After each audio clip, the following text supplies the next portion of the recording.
지금 제 눈앞에는 평생 쌓아온 커리어가 단 몇 분 만에 소용돌이 속으로 사라지는 광경이 펼쳐지고 있습니다.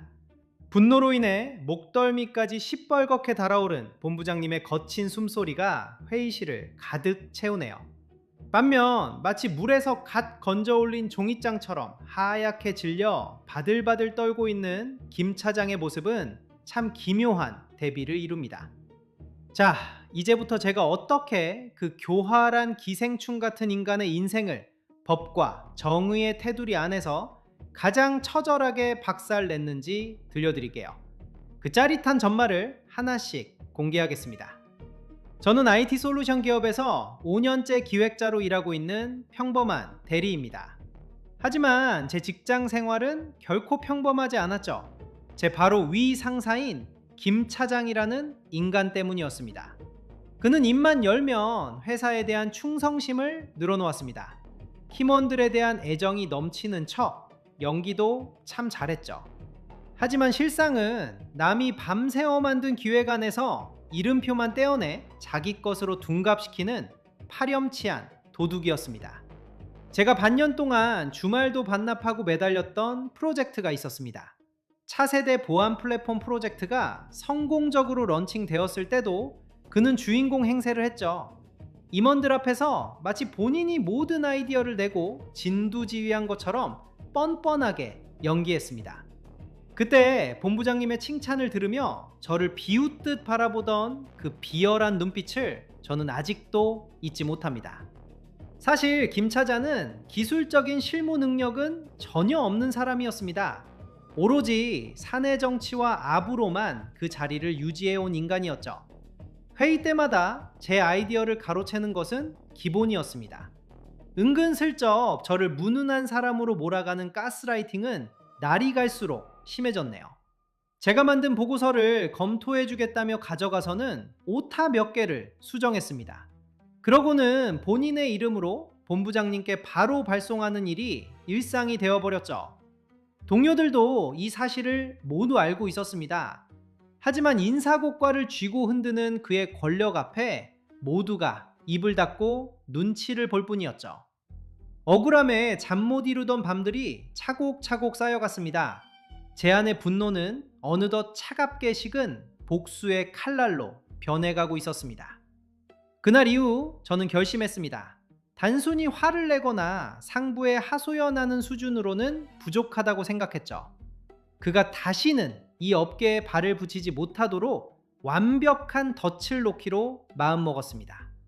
마침 우리 회사에 사활이 걸린 역대 최대 규모의 정부 지원 사업 입찰 공고가 떴습니다. 김 차장은 역시나 이번에도 제 아이디어를 훔칠 생각에 입가에 음흉한 미소를 지으며 다가왔죠. 제 어깨를 툭툭 치며 이번 프로젝트도 잘 부탁한다는 가당치도 않은 소리를 내뱉더군요.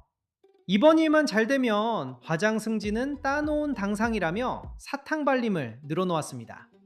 저는 속으로 차갑게 웃으며 고개를 끄덕였습니다. 그리고 김 차장이 절대로 의심하지 못할 독이 든 성배를 준비하기 시작했죠. 열어보는 순간 지옥문이 열리는 아주 특별한 선물이었습니다. 저는 일부러 김 차장이 평소 공유 폴더를 수시로 훔쳐본다는 사실을 이용했습니다. 최종 제안서라는 이름의 가짜 파일을 폴더 깊숙한 곳에 숨겨두었죠. 그 안에는 겉으로 보기엔 완벽하지만 결정적인 순간에 치명적인 결함이 드러나도록 설계된 데이터들이 가득했습니다. 특히 수치 계산 알고리즘에는 특정 인계치를 넘으면 결과값이 기하급수적으로 왜곡되도록 장치를 해두었네요. 제안서에 포함된 외부 자문위원 명단에도 교묘한 함정을 섞었습니다. 김 차장이 과거에 갑질을 하다가 원수를 졌던 인물의 이름을 몰래 넣은 것이죠. 그는 역시나 제 기대를 저버리지 않았습니다. 마감 전날 밤 제가 퇴근한 틈을 타 몰래 제 컴퓨터에 접속하더군요.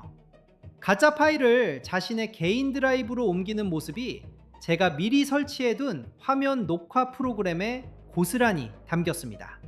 비열한 미소를 지으며 파일을 옮기던 그 표정이 지금도 생생하네요. 심지어 그는 제가 작성한 초안의 문구 몇 개만 수정했습니다. 그러더니 본인이 직접 작성한 최종본이라며 본부장님께 메일을 바로 전송해버렸죠.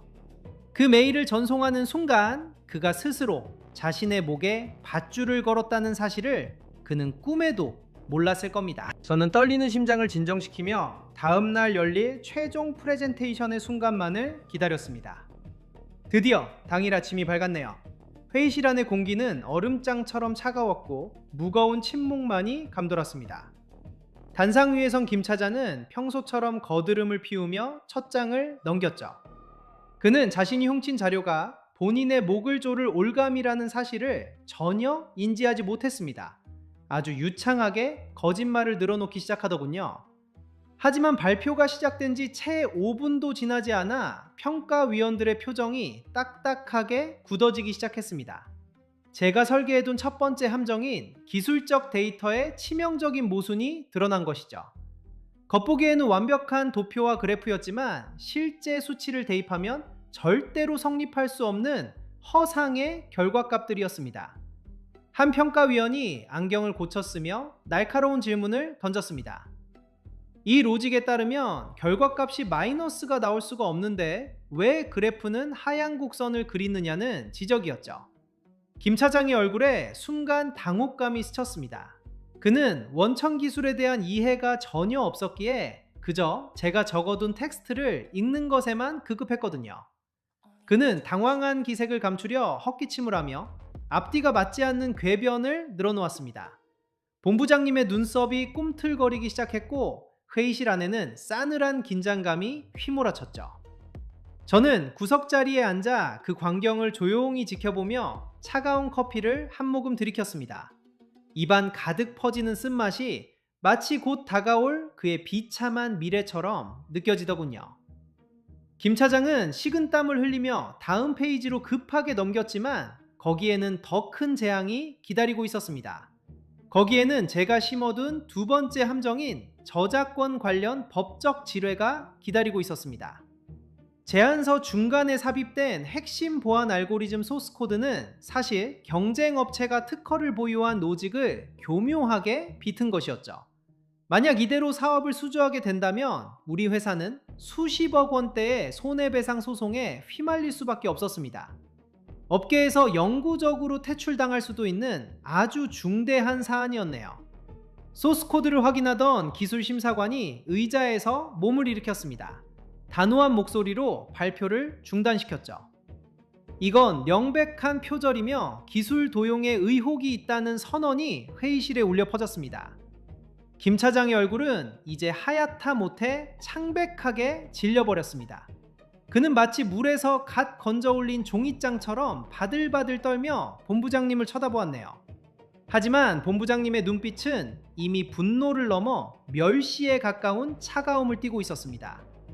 김 차장은 비겁하게도 그 순간 저를 손가락으로 가리켰습니다. 모든 책임을 실무자인 제 탓으로 돌리기 시작했죠. 이 모든 자료는 제가 작성한 것이며 자신은 그저 검토만 했을 뿐이라며 구차하게 변명을 늘어놓더군요. 예상했던 반응이었습니다. 저는 그 비열한 손가락질을 정면으로 받아내며 천천히 자리에서 일어났습니다. 그리고는 미리 준비해온 태블릿 PC를 메인 프로젝터에 연결했습니다. 화면에는 제가 어젯밤 녹화해둔 보안 영상과 로그 기록들이 선명하게 떠올랐네요. 김 차장이 모두가 퇴근한 야심한 시각에 제 컴퓨터에 접속하는 모습이 보였습니다.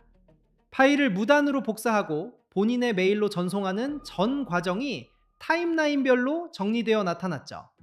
심지어 그가 제 기획안의 작성자 이름을 본인의 이름으로 수정하는 편집 이력까지 고스란히 공개되었습니다. 회의실 안은 순식간에 아수라장이 되었네요. 전부 관계자들은 불쾌함을 드러내며 자리를 박차고 일어났습니다. 본부장님은 책상을 강하게 내리치며 김 차장의 이름을 포효하듯 불렀죠. 김 차장은 무릎을 꿇은 채 아무런 변명도 하지 못했습니다. 그저 꺽꺽거리는 기괴한 소리만 내뱉으며 바닥을 기어다녔네요. 하지만 제 복수는 여기서 끝이 아니었습니다. 저는 본부장님과 평가위원들에게 정중히 고개를 숙여 사과했습니다. 그러고는 제가 따로 준비해온 진짜 최종 제안서를 꺼냈죠. 김 차장이 훔쳐간 가짜 파일과는 비교도 할 수 없을 만큼 완벽한 기술력이 담긴 자료였습니다. 법적 검토까지 완벽하게 완료된 그 자료를 본 위원들의 눈빛이 다시 변하기 시작했습니다. 저는 그 자리에서 단 10분 만에 모든 의구심을 잠재우는 압도적인 프레젠테이션을 선보였습니다.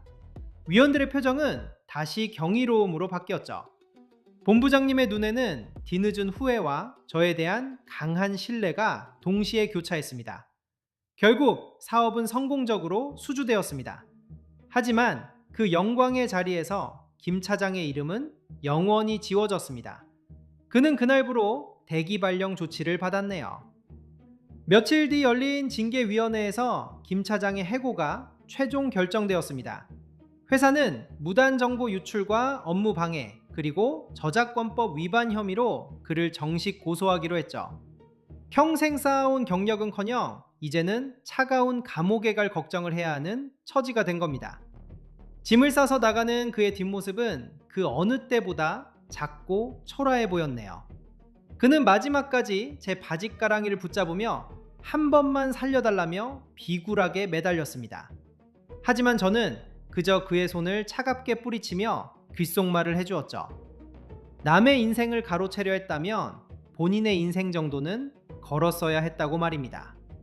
그는 제 말을 듣고 넋이 나간 표정으로 주저앉았습니다. 이제 제 주변에는 더 이상 제 공을 가로채는 기생충 같은 인간은 없습니다. 저는 이번 프로젝트의 공로를 인정받아 과장으로 파격 승진했습니다.